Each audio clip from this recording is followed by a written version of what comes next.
Welcome to Path to Peace with Todd Perlmutter. I'm your host, Todd Perlmutter. Our world is a projection of our collective consciousness. The more peace we bring into our lives, the more peace we bring into this world. So let the transformation begin. Whatever you think, you are right. And you're wrong. So don't think. All thinking lies in comparison. It exists in the dualistic realm of thinker and thought. It is what creates all duality, comparison, and conflict. You think you're fat? Compared to whom? Jupiter? You think you're smart? Compared to a baby or Einstein? You think you're enlightened? Compared to Hitler or Buddha? All thinking, judgment, opinions, and beliefs are right and wrong, depending on your comparisons. Be free from comparisons, and you will be free from this futile mental entrapment. So here's what I mean. Whatever you think, you are right and you are wrong. For example, what do we all agree about? The sky is blue. Well, it's also black. Also, it's an optical illusion from a certain vantage point. If we were looking at the sky from space, it would be black. If we were looking down at Earth, looking through the atmosphere, we would see green, we would see ocean. The sky is just air, and the air happens to let certain light waves through and reflects other light waves. It appears blue because our eyeballs have blue receptors. There is no color in this universe without eyeballs that can interpret the wavelengths of light and convert it into something useful like color. If we didn't have noses, we would not even understand what smell is. If someone were to describe it to us, it would be impossible. We could be sitting next to a truck full of skunks and we would not think anything was strange or weird. And if someone were to describe it to us, they would just be able to say, you can just sense things in the air. You can sense if it's good or bad. And we'd be like, what are you talking about? You can sense your environment? I can do that, okay? I don't know what you're talking about, good or bad. And it would be like talking Spanish to an English person that knows no Spanish. And so there are so many senses that could be out there that we have no way of even knowing exist. There could be higher dimensions we have no way of perceiving. And there is infinite amount of information we never will know and have in our minds and disposal. And that's just for simple things like that we all agree on, such as the sky is blue. So when we have a political view or a personal belief, we can be certain that whatever we think is both true and not true, because everything exists on many, if not infinite, levels of meaning.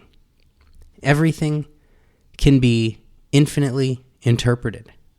The news has been showing debates on TV for decades, and they've never once said, okay, that's it. No more debates. We've come to the absolute truth. The debate show is canceled. It's over. We've reached final objective reality. The problem is not the thinking.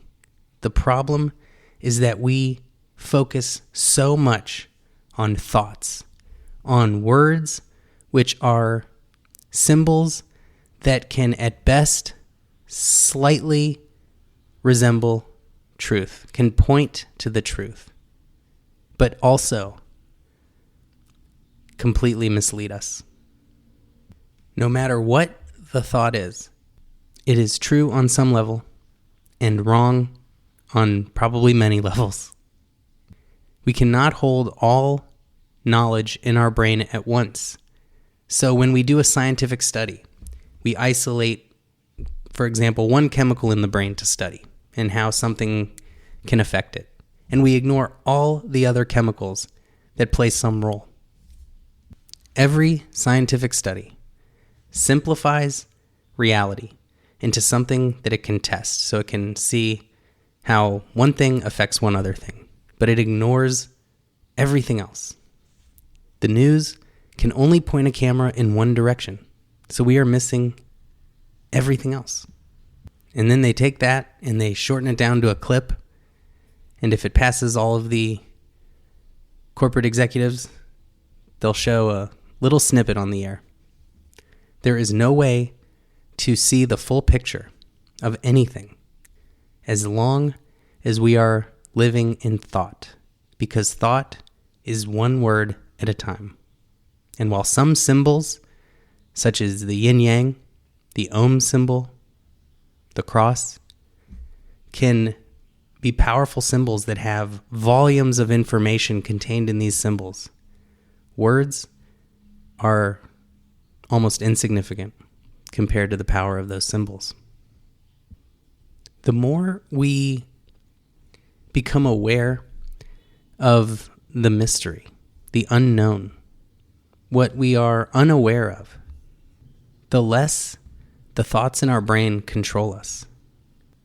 We may hear something someone says, and it may be very hurtful, and we may jump to a conclusion that they meant to be hurtful, and we may become very angry or very sad, when the truth might just be, you know what, this person is not good with words. Some people are great writers, some people are terrible writers, and some people are great with words, with speaking, and some people just don't know how to express themselves clearly, articulately, or even calmly and thoughtfully. And so we get hung up on these words, when if we just read people's energy, we would learn so much more. And just as we are learning in physics that we are mostly empty space, if not completely empty space, and that the empty space is far more significant than the tiny little particles that are practically non-existent, that it's the frequency of vibrational energy that brings all matter into existence. We can also notice that's the space between the words where everything is really said. The spaces between the thoughts in our own mind. We give so much importance to thoughts, to thinking. We subconsciously feel like we're wasting time if we are not constantly thinking. But thinking is where our suffering comes from. When we operate from our hearts, open and wide, we don't suffer. We don't judge others, and we don't create problems for ourselves. We don't wonder back and forth what we should do about something. We just do it. We feel that instinct from our hearts. It is what connects us to this universe, to everyone else, and to this moment. Whereas thinking is what causes all our suffering, because it lies in comparison. It is the dualistic realm of the thinker and thought that creates all the problems on our planet. Thoughts are the doorway to duality, the slippery slope to the illusion of separateness. There is no separateness. There is no me and another person. There is no empty space between two objects. There is my body flowing into the air, flowing into another body, and flowing into everything all around me. These borders, these skin barriers, are illusions.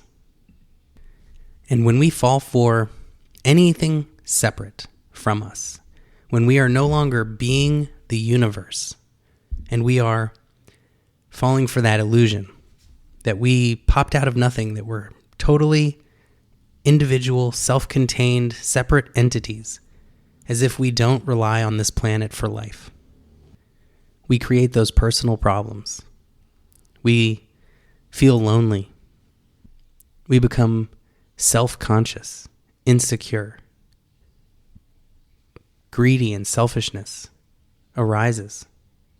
And violence is possible because we don't realize the violence we commit against ourselves when we are violent towards someone else. Love feels amazing, and hatred tears us apart inside.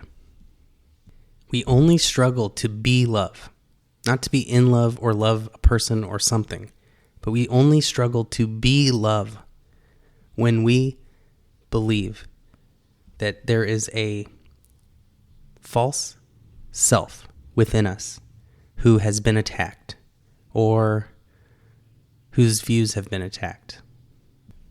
And then the mind jumps to all these conclusions, creates hateful thoughts, stirs up anger and mental violence against others. And that falsely personal pain becomes stronger than the heart's witnessing of their pain.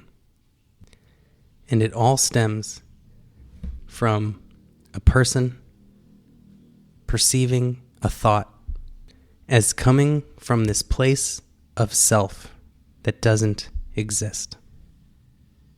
When the truth is, it is simply the arising of experience within the universe, within our field of consciousness.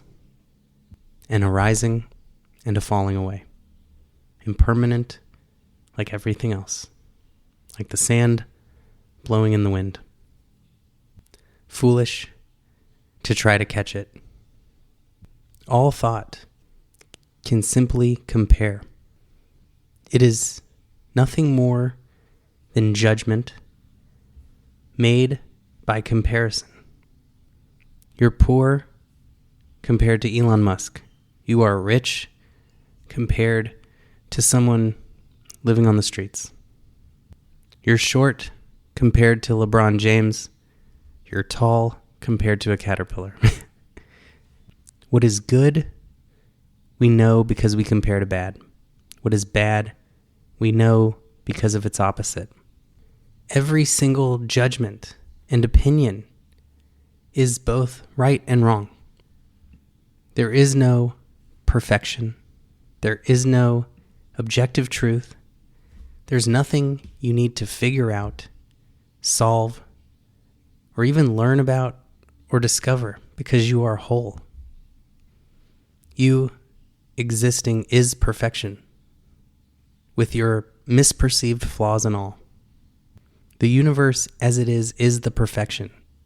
And the only way we can truly understand life is to fully experience this moment, which means stepping out of thought, stepping out of false comparison, false judgment, false opinions, and realizing that this magical universe is the most amazing thing that any of us have ever experienced. And to be mad at it, to be sad by it, is to not understand it. We can still learn. We can still read and discover and explore. But we don't do it from a place of incompleteness. And we don't do it hoping it completes us and fulfills us. We do it because it's fun. We do it because our heart is wide open to seeing all of the amazing things in this amazing universe. But as long as we are in thought, as long as we believe the comparisons, as long as we fall for the illusion of selective comparison, we will suffer. We will be endlessly wasting our energy on mental activity that gets us nowhere and enslaves us to chasing after these false notions of good and bad. Always in conflict against bad. Always running after this notion of good, instead of stepping out of that limited perspective and seeing how they are one, how it is all connected, and how we are just watching a movie, playing a video game, but we are punching the screen, wishing it would change. Instead of just remembering, this is just a story. It's just an illusion. The dance of light and sound and form, ebbing and flowing. We think our conclusions, our certainty, our tight grip on knowledge and our prejudices will protect us, will save us. But that is knowledge without wisdom, without patience, without openness to what's possible. And it only leads to conflict and division within ourselves and in the world. We hate ourselves with our thoughts, and we love ourselves with our hearts. And only when we let go of all of our preconceived notions and concepts can we truly see the world as it is, can true understanding and wisdom emerge. Can we be free from our past, from our trauma, because we are fully in this moment. And when we are fully in this moment, we don't respond unwisely, unconsciously, resorting to old habits and patterns that didn't serve us. And we break free from all of those patterns we've developed, break free from all of the self-sabotage, and we give everything we do in every single moment our full selves, and we do it better, more thoughtfully, with more creativity and energy, because we're not wasting it on destructive thoughts that don't serve our own good. And this is available to every single one of us.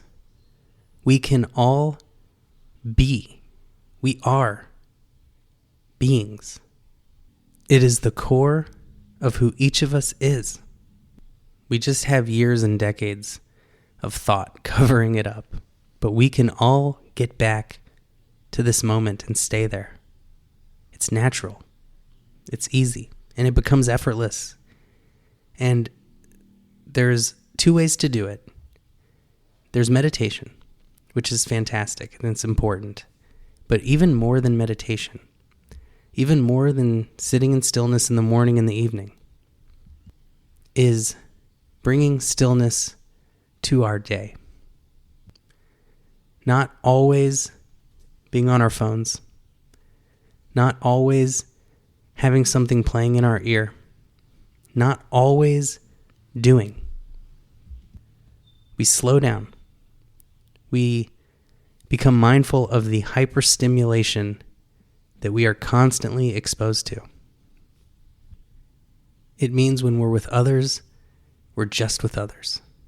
When we're eating, we're just eating. Maybe don't take the phone into the bathroom. And we will begin to create a meditative life. Universal addiction is the biggest problem facing our modern society. It's not addiction to one thing. It's addiction to thousands of things. So we don't even notice we're addicted. But we are addicted to doing something. And stillness and silent moments are becoming endangered and extinct. So we have to preserve them, to protect them. They are the source back to ourselves. At first, it seems unpleasant because we're not used to it, uncomfortable, because all the stuff we were shoving down with pleasures and experiences and entertainment come to the surface. All the stuff we should have released starts to come. But once that release starts and we feel lighter, very quickly we realize there really is nothing greater. And living in that beautiful, peaceful stillness becomes our way of life. Everyone around us will notice the change and start to find out our secret. And soon the world becomes a peaceful place, mindful, thoughtful, and free from their mind, from the thoughts, the impulses, the whims, the negativity. And we even become vessels for other people's stuff to come out to the surface, and we don't react to their own pain, and it just dissipates. And peace will spread like wildfire. Thank you so much for listening. Thanks to everyone who supports this podcast on eastwesticism.org, YouTube, Patreon, or Buy Me a Coffee, or even just who shares it with a friend, likes it, subscribes, or sends me comments and positive feedback. You guys keep this podcast going, and I couldn't do it without your support. Thank you so much again. Much love. Is there more to this universe than science can show us? Is there anything mystical or miraculous in the remote corners of the earth that I could see with my own two eyes? My newest book, Aloneness to Oneness, is that journey of discovery. From the rebellious kid who rejected it all, to the adult searching for something deeper, to the person I am today. It is all of the stories, wisdom, lessons, insights, and inspirations I gained on this adventure. If you've ever questioned, doubted, or wondered about the meaning of it all, this book is for you.